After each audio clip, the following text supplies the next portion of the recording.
मेरे चैनल पे आपका स्वागत है। इसी तरह के और वीडियोस देखने के लिए मेरे चैनल को लाइक और सब्सक्राइब कीजिए।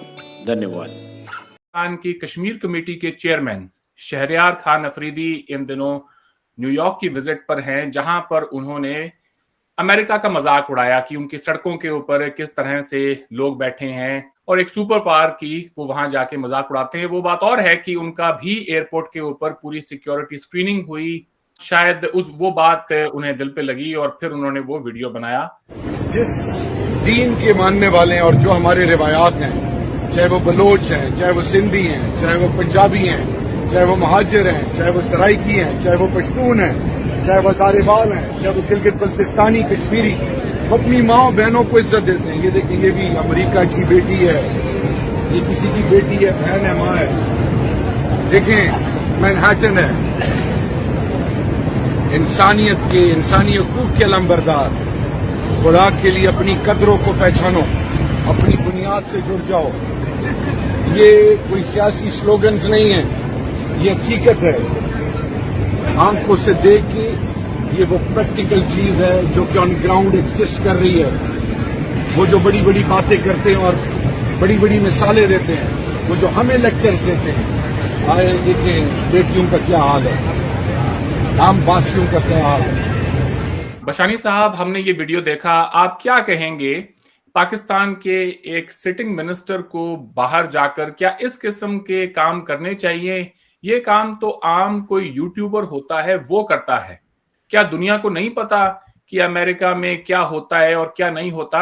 आप इस पूरे वीडियो को किस तरह से देखते हैं? नहीं, ये कह के तो आपने यूट्यूबर्स की तौहीन की है जी। यूट्यूबर्स इस तरह के काम नहीं करते। यूट्यूबर्स की एक खासियत ये होती है कि वो कम अज़ कम ये जो मोटी मोटी चीज़ें होती हैं ना मुख्तलिफ मुल्कों में, उनसे वो आगाह होते हैं, क्योंकि उनको थोड़ी सी रिसर्च करनी पड़ती है। अगर वो एक मुल्क में जा रहे हैं, जाके होमलेस का वीडियो बना रहे हैं, तो कम अज़ कम एक गूगल ही कर लेंगे कि इस मुल्क में होमलेस की रेशो क्या है, उसकी वजूहत क्या हैं, चीज़ें क्या हैं। तो मैं समझता हूँ कि अगर कोई यूट्यूबर ये काम करता तो इससे 1000 दर्जे बेहतर सिविलाइज्ड और प्रॉपर अंदाज में कर सकता था। ये जो काम इन्होंने किया है, इनको कोई साहब अपने साथ लेके गए, ये पूरा एक प्लान किस्म का इन्होंने किया काम कि हम जाके कहीं ढूंढते हैं लोगों को जो बाहर सोए हुए हैं, और उनकी जो है वो अमेरिका को एक्सपोज करते हैं, क्योंकि अमेरिका ने उनको फिजिकली एक्सपोज किया। अब जो आदमी फिजिकली एक्सपोज हो रहा है एक इमिग्रेशन ऑफिसर के सामने, उसके कपड़े उतर रहे हैं और उसका वो वीडियो जो है वो फोटो जो है वो वायरल हो रहा है, और उस पे तरह तरह की तस्दीकें होती हैं कि वहाँ पे पाकिस्तान कॉन्सुलेट आके उसकी ज़मानत देता है और पूरे सारे मामलात होते हैं। तो ये चीज़ें जो हैं, इनको अगर कोई पढ़ा लिखा आदमी है तो एक कॉन्टेक्स्ट में रख के देखता है। पढ़े लिखे का मतलब ये नहीं होता कि आपने आईटी में कोई डिग्री ली हुई है तो आप पढ़े लिखे हो गए। यही तो प्रॉब्लम है पूरे इमरान खान की काबीना का, और उसने जो लोग अपने इर्द गिर्द जमा किए हुए हैं कि उनको पढ़े लिखे की डेफिनेशन का ही नहीं पता है। बिल्कुल, उन्होंने बात की अफ़गानिस्तान की, उन्होंने बात की कश्मीर की, और इसी किस्म की बात वो करते रहे कि जी कश्मीर डिस्प्यूट जब तक हल नहीं होता तब तक जो है इस रीजन में अमन नहीं आएगा। अफ़गानिस्तान को लोगों को मान लेना चाहिए कि तालिबान की गवर्नमेंट आ गई है, और इसी तरह की बातें उन्होंने मुसलसल, जो वो आप जानते हैं कि हर जगह पे करते हैं, हर प्लेटफॉर्म पे वो यही बात करते हैं। तो इस फोरम पे भी उन्होंने यही बात की, और यही कहकर वो मतलब उन्होंने पूरा अपना जो भाषण था वो पूरा उसके ही इर्द गिर्द उनका घूमता रहा।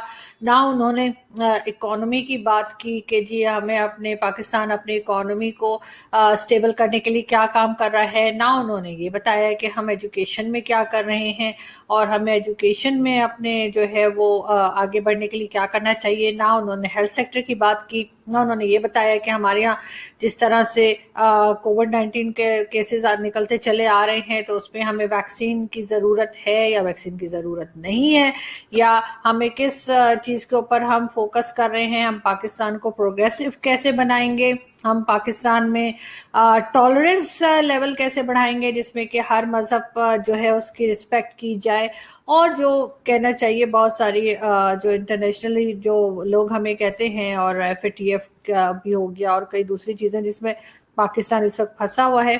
तो उन्होंने पाकिस्तान की कोई बात नहीं की, वो सिर्फ कश्मीर कश्मीर कश्मीर, और उसके बाद अफगानिस्तान, और अफगानिस्तान में भी तालिबान तालिबान तालिबान यही कहकर खान साहब ने जो है अपनी पूरी जो एड्रेस था वो पूरा लपेट दिया। लेकिन खैर कोई बात नहीं, अब क्या हो सकता है, अब तो टाइम निकल गया। उनके मुकाबले में अगर हम देखें कि जी जो हमने आज सुनी, प्राइम मिनिस्टर जो इंडिया के प्राइम मिनिस्टर हैं नरेंद्र मोदी जी, उनकी स्पीच आज हमने सुनी जो काफ़ी बैलेंस थी, और वो काफ़ी हमें ऐसा लगा कि उन्होंने बहुत सारे जो टॉपिक्स हैं, बहुत सारे एरियाज हैं उसको कवर किया। और खान साहब की स्पीच आई है उस पर UN United nation general assembly की, तो बिल्कुल, लेकिन किसी ने यहाँ पे डिटेल लिखी है कि 50 टाइम्स उन्होंने कश्मीर बोला, 17 टाइम्स उन्होंने अफगानिस्तान बोला, हिंदुत्व उन्होंने बोला 18 टाइम्स, और 98 टाइम्स अल्लाह बोला। और तो ये सब सुन के खैर बड़ी अजीब सी बात है। लेकिन अच्छा, उसके बाद उन्होंने जिसने लिखा है वो मोदी जी का भी बता रहे।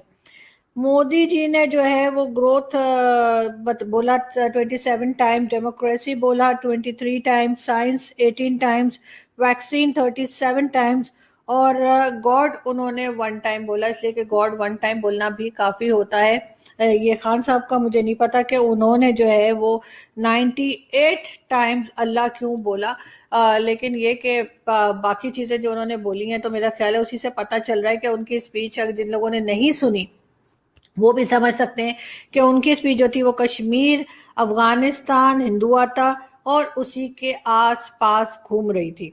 और जो इंडियन प्राइम मिनिस्टर हैं उनकी स्पीच जो थी उस पर ग्रोथ पे भी बात हुई, डेमोक्रेसी पे भी बात हुई, साइंस की भी बात की, वैक्सीन की भी उन्होंने बात की। This is very important point. बार बार ये सवाल मेरे जहन में आता है 2 बरस से। 2 साल में यानी अगस्त 2019 से लेके अब तक 2 साल में हम 300-400 चाहते तो 3-4 हज़ार आदमी ट्रेंड कर सकते थे। ओवरसीज पाकिस्तानीज मांग रहे थे, इसके लिए पैसे देने के लिए तैयार थे। हमने ना पार्लियामेंटेरियंस को भेजा, ना इंटेलेक्चुअल्स को भेजा, ना कोई और किसी को भेजा। हमने दुनिया में एक भरपूर आलमगीर सफारती मुहिम क्यों नहीं चलाई? हम अब भी नहीं चलाई, इससे पहले भी मौलाना फजलुर रहमान के सपुर्द रही कश्मीर कमेटी। हम 2 साल से हाथ मल के बैठे हैं। मेरे ख्याल में हारून साहब हम इंतजार करें, कभी इंतजार करते हैं कि बाइडेन का टेलीफोन कॉल आएगा, कभी इंतजार करते हैं कि मोदी की तरफ से शायद कोई इशारा आ जाएगा, वो लचक दिखाएगा, कभी और चीज का इंतजार होता है। हमने अपनी तरफ से स्ट्रेटेजिक क्लैरिटी नहीं दिखाई, ना इंडिया स्ट्रेटेजी बनाई, ना कश्मीर स्ट्रेटेजी बनाई। और अब अफगानिस्तान का वाकया हुआ है 15 अगस्त 2021 को, एक तारीखी वाकया हुआ है तालिबान के टेक ओवर काबुल का। हमने उसके बाद कोई इंटरनेशनल एंगेजमेंट ना वेस्टर्न मीडिया से की, ना US कांग्रेस या यूरोपियन पार्लियामेंट से की, या इंटरनेशनल थिंक टैंक से की। तो अब हम कहते हैं हम रोना धोना पड़ा है कि साजिश हो रही है, हम रोते रहते हैं, रोना धोना होता है कि न्यूजीलैंड ने ये कर दिया, फलाना ने ये कर दिया। हम अपनी तरफ से क्या कर रहे हैं? अपना मौकफ पेश करने के लिए दलाइल के साथ, हकायक के साथ, दानिशमंदी के साथ, दलेरी के साथ, उसमें हम फेल हैं।